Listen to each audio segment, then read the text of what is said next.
I bring to you a short conversation with an expert, a thought leader, a doer in the realm of innovation for the built environment. My name is Jeff Echols. I'm a senior advisor and the head of marketing for Shadow Partners. And today's presentation is an encore of my conversation with Robert Cooper. He's the founder and CEO of Embue, and we talk about carbon neutral and carbon efficiency, intelligent carbon efficient multifamily to be specific.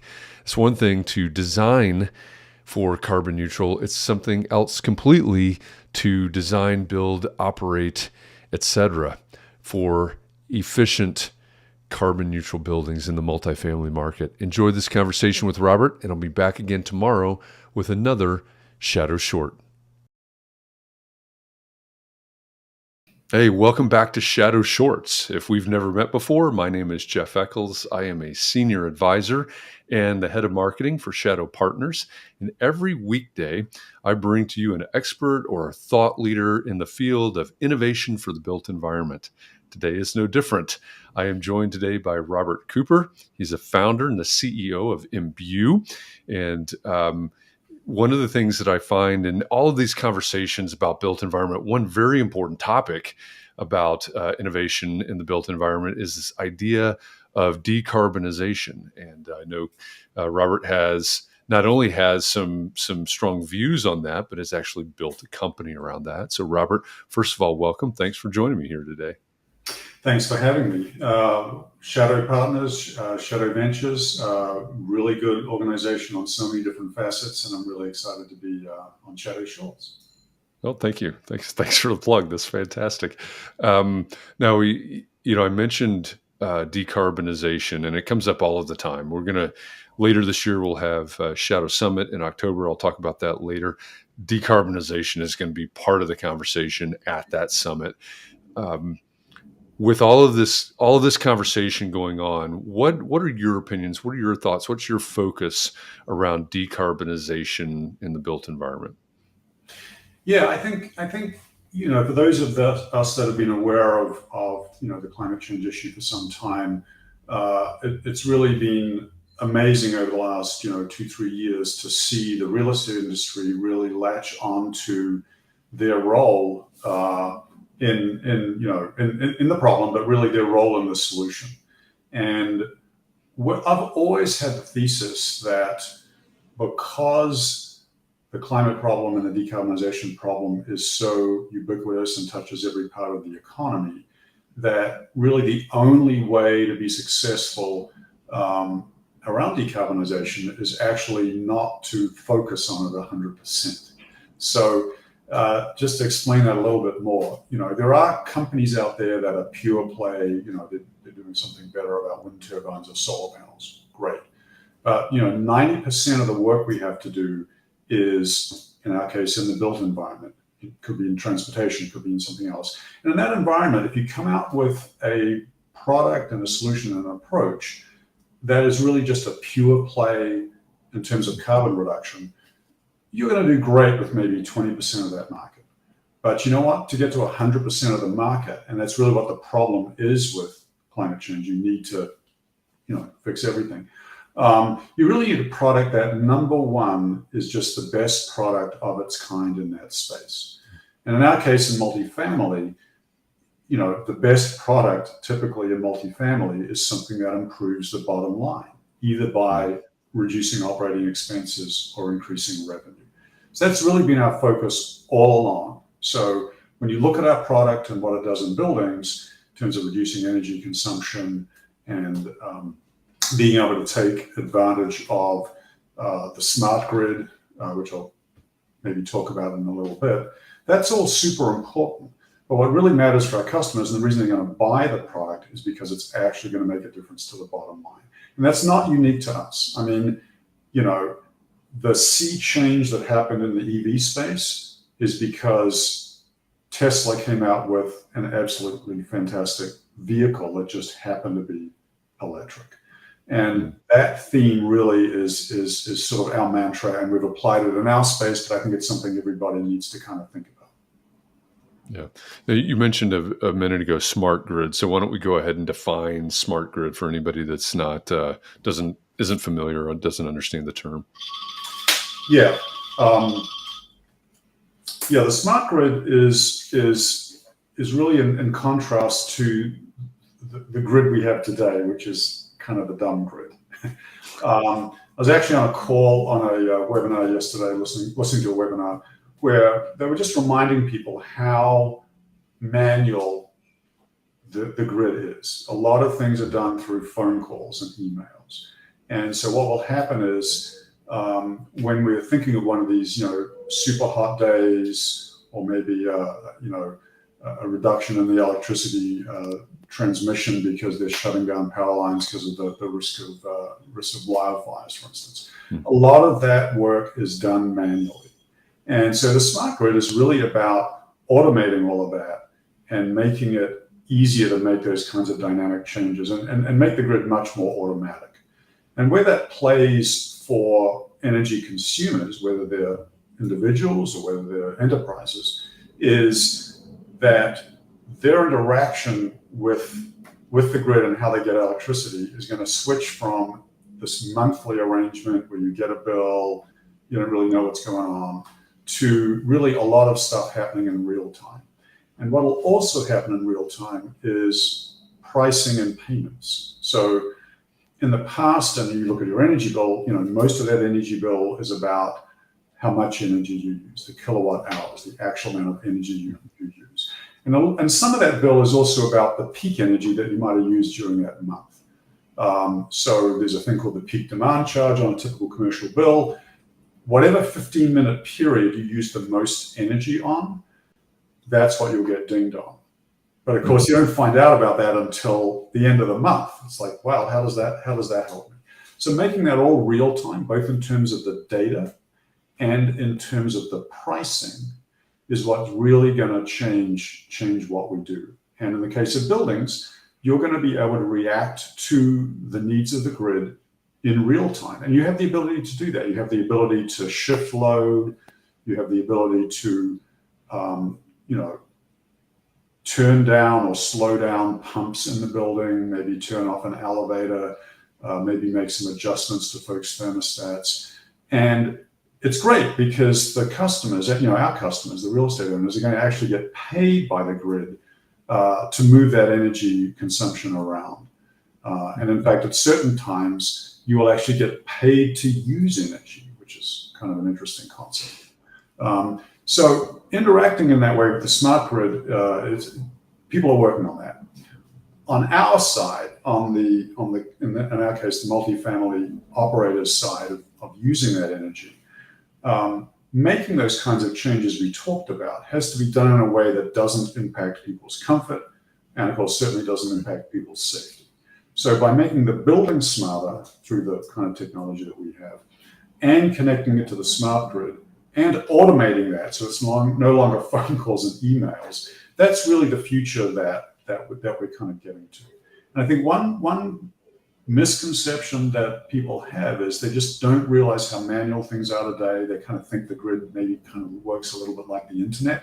It will, but it's not quite there yet. Yeah, it makes sense. I mean, we've got this legacy grid. Of course, it's just going to just has to be that way. That's where it comes from. But there's this transition, and it makes me think. I'm looking at the buildings in the background behind you, and we're talking about this. I've spent a lot of time with people that are focused on historic preservation, and they will always make the argument that the most sustainable building is one that already exists. Right? We're not dumping. Well, theoretically, we're not dumping carbon footprint into that building. And so I know in the multifamily world, obviously there's new construction, there's renovation, et cetera. So when you're thinking about decarbonization, is there a difference, or what's the difference when you're considering existing versus new construction? That is a really, really good point that you brought up. And I got to say, until a few years ago, I actually didn't believe that statement, that the greenest building is the one that already exists, because these buildings are pretty old and pretty horrible in many ways. And it seemed like, well, isn't it easier just to tear the thing down and put a new one up? But there's been a lot of research done in the last couple of years that's got out there about embodied carbon. So if you tear a building down, you put up a brand new one, you sort of set off a carbon bomb for the concrete that you just cured and the steel you just made and all this kind of stuff. So you don't want to blow up the old buildings. You want to be able to use them. But then those buildings are really energy hogs, and they're very uncomfortable for people as well. So how can you cost effectively upgrade those buildings? So all of these buildings need to be on a decarbonization pathway. So decarbonization is a capital project. There's some simple things you can do now that I'll get into in a minute, but at some point you're going to have a capital project to upgrade that building. New windows, better insulation, new mechanical systems. And so you're going to put that into the capital cycle planning process. And it looks daunting. There's a lot of numbers out there that have said things like, $50,000 an apartment to do that kind of renovation. There's some fairly recent research out of the Rocky Mountain Institute and out of the Department of Energy that actually says that's true for maybe about 20% of the buildings in the country. And the really good news is that the other 80% need to electrify. They need to replace, fossil fuel systems with electric systems. But the building envelope work, the new windows, the insulation, and so forth, is much more modest in most of the country and with most buildings. That is really, really good news, because now the cost of that decarbonization is now in the same zone as the cost of a typical repositioning or rehab of a building. And that's really, really good news. What you will need in that building, whether it's having the deep energy retrofit, the very expensive one I mentioned, or these lighter retrofits, is that building's going to need to talk to the smart grid and respond to the fact that there's more renewables on the smart grid and there's congestion in the grid because there isn't enough transmission. There isn't even enough distribution, which is referring to the wires and cables that is coming down the street. There's not enough of that electricity today if people electrify. So that decarbonization pathway has to include a smart building system that's going to allow you to manage that load and keep it within the limits that are currently imposed by the state of our grid and our distribution. 10, 15, 20 years from now, that problem will be solved, but we need to decarbonize sooner than that. So there's some good news in there, and then there's some solutions that are going to allow people to really, achieve most of the decarbonization goals that we need. Yeah. Now, in the last few minutes that we have, we've kind of danced around and hinted at what you do, what embue is. Can you give us in a nutshell what it is that you're working on and how it's implemented in the multifamily market? Yeah, it's very simple. So most multifamily buildings, the vast majority of them, have very little technology in them today. So we go into those buildings, or at least our partners, our installers, go into those buildings and install Internet of Things devices, including smart thermostats, sensors, other kinds of controllers, literally in every space in that building, and including talking to any central HVAC equipment in that building.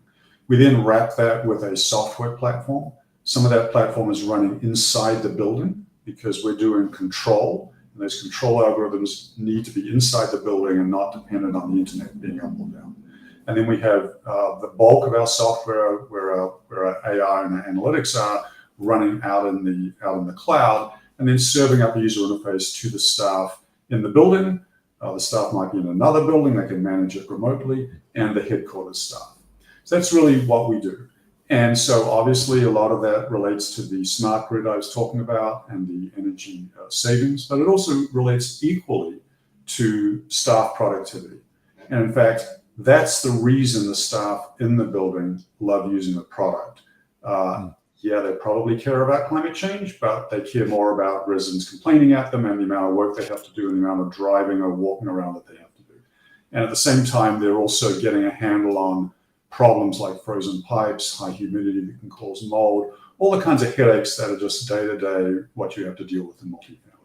And that gets back to sort of the first point I made, that we really work on making the product, the best product it can be for this task. And it just happens to also, help us solve the climate change problem. Yeah. Yeah, I like that. I mean, there seems to be this recurring theme that's coming out in Shadow Shorts now. That's, hey, we've got all these tools, we've got all this innovation, but they're tools for people, right? And they have an impact on people. And there's a little bit of an unexpected twist there. The staff loves it because of all of these things, all the ways that it impacts their work, and I'm sure You're that absolutely right. We talk a lot about technology, we talk a lot about buildings, but it's really all about people. it is. It really is. Hey, if you want to know more about what Robert and his team are working on, go to embue.com. Right now, the URL is in the bottom left-hand corner of your screen. I'm sure that Robert would be okay with you reaching out to him on LinkedIn as well if you want to connect with him there. But embue.com is the organizational website. You can check out everything that's going on in-house over there. And if you're watching this right now, either live or in some time shifted version, and you say, hey, this is super interesting, I want to know more, I want to have a deeper conversation about this, then Shadow Summit is probably what you need to get involved with, because that is where we take conversations like this. This is 10 or 15 minutes long. They're Shadow Shorts. Well, at Shadow Summit, we get into the weeds in conversations about decarbonization and conversations about generative AI, about the financial outlook of the real estate market, et cetera. This year, Shadow Summit 2023 will be our 7th annual Shadow Summit. It'll be in Atlanta, Georgia, October 24th through 26th. Shadowsummit.com. The URL is in the bottom left-hand corner of your screen right now. This is a highly curated in terms of topics and audience, and intentionally cozy, I would say, intimate. No more than 200 tickets for this event. So it's limited. There is a button right there at the top of the website at shadowsummit.com for you to apply for a ticket. And they're going fast. So check that out. Go to shadowsummit.com to click that button. And if you're interested in sponsoring Shadow Summit, like the National Institute for Building Sciences has, and Schneider Electric have, and others, then reach out to me here on LinkedIn or anywhere that you find me on the internet. And I'm happy to help you plug in a way that makes sense for you as a sponsor for Shadow Summit, because as always with these types of conferences, we can't do it without our sponsors. But exposure to conversations like this, companies like Robert's, startups, investors, corporate partners, everybody in the built environment, everybody focused on the built environment. That's what happens at Shadow Summit. So check that out.